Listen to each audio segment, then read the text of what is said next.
Hello friend, welcome my YouTube channel. आज हम number system के विभाज्यता के नियम पढ़ेंगे। नंबर सिस्टम में मेन टाइप क्वेश्चंस आते हैं यहाँ से, तो यहाँ पे हम देख लेते हैं इन नियम को। देखिए, कोई संख्या है वो 2 से विभाज्य कब होगी। 2 से विभाज्य तब होती है संख्या जब उस संख्या में इकाई का अंक कैसा हो, 2 हो, 4 हो, 6 हो, 8 हो, इनमें से कुछ भी हो तो वो संख्या हमारी 2 से विभाज्य होगी। ठीक है, सिंपल है, कोई दिक्कत नहीं है। उसके बाद सेकंड देख लीजिए कि संख्या 3 से विभाज्य कैसे होगी। 3 से विभाज्य कैसे होगी संख्या, यदि संख्या के अंकों का योग 3 से विभाजित हो जाता है। मान लीजिए हमारी कोई संख्या है एग्जाम्पल में 216, तो 216 में हम अंकों का योग करेंगे। जैसे 216 में 2 + 1 + 6 यानी कि 3 और 6 9।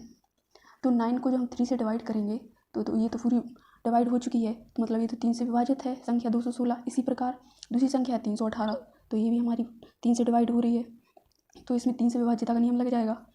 थर्ड देख लेते हैं, तो 4 से विभाज्यता का नियम कहता है कि इकाई और दहाई से मिलकर बनी संख्या। मान लीजिए जी हमारी इकाई है, दहाई है, नीचे पूरी संख्या यानी 16, जो 16 हमारी संख्या है वो 4 से डिवाइड हो रही है, तो वो वहाँ भी हमारा 4 से विभाज्यता का नियम लगेगा। उसके बाद 400, इसमें 20 है तो ये भी 4 से डिवाइड हो जाएगी, तो यहाँ पर भी ये 4 से विभाज्यता का नियम लग जाएगा। उसके बाद है हमारा अगला चौथा नंबर पे 5 से विभाज्यता का नियम कहाँ लगता है। यदि इकाई का अंक 0 या 5 हो तो इसमें तो सिंपल है, कोई भी कर लेगा, सिंपल सा है। अगला देख लीजिए कि 6 से विभाज्यता का नियम कहाँ लागू होता है। संख्या 2 और 3 से विभाजित होनी चाहिए।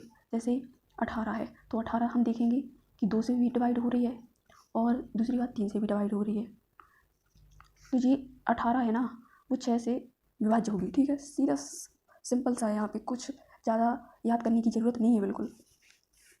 उसके बाद इसको देख लीजिए, 6वां नंबर है 7 से विभाज्यता का नियम।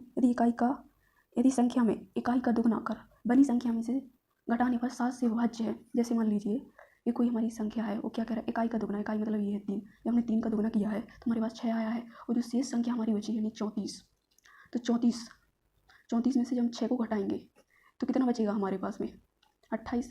अब इस 28 को हमने 7 से डिवाइड किया तो क्या हुआ, पूरा चला गया भैया, भाग तो भाग चला, यानी 7 से पूरा डिवाइड है, तो वहाँ पर हमारा 7 से विभाज्यता का नियम लग जाता है, वह संख्या हमारी 7 से विभाज्य है। ठीक है, अगला देख लीजिए, अगला है 7 नंबर की 9 से विभाज्य संख्या। 9 से विभाज्य कैसे होगी, यदि अंकों का योग 9 से भाज्य, यदि अंकों का योग 9 से विभाजित हो रहा है। जैसे मान लीजिए ये कोई संख्या है, इसमें हम तीनों को जोड़ेंगे यानी 5, 7 और 6, 12 और 18 को हम 9 से डिवाइड करेंगे तो ये तो अपने आप में डिवाइड ही हो रही है संख्या, 9 से डिवाइड हो रही है, तो मतलब 9 से तो वैसे ही विभाजित होगी।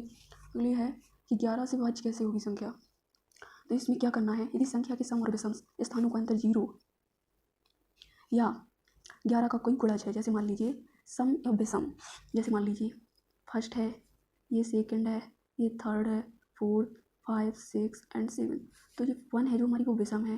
ठीक है, तो ये विषम है तो ये भी विषम रहेगी, 3 वाली एंड 5 वाली एंड 7 वाली। और सम कौन कौन सी हो रही, 2, 4 और 6, तो इनका जो अंतर वो 0 आना चाहिए।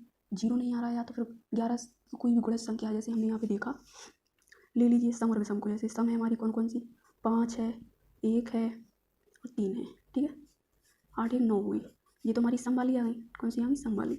विषम वाली देख लेते हैं, यहाँ पे 2 है एंड 2 हो गई, 0 हो गया, एक 6 हो गया और 1 हो गया हमारा जी, 6 और 1 7 और 1 8 9, जे भी 9 हो रहा है हमारा और जे भी 9 हो रहा था, यानी विषम वाला भी 9 है और सम वाला, इन दोनों का हमने माइनस किया तो 0 आ गया, तो मतलब जी तो हमारी 11 से विभाज्य हो रही है संख्या। यहाँ पे भी नियम लागू कर रहा है। आगे हम कुछ सवाल लिखने वाले हैं, बनी रहिए। तो यहाँ पे जो सवाल है उसको हम करने वाले हैं, तो बनी रहिए मेरे साथ।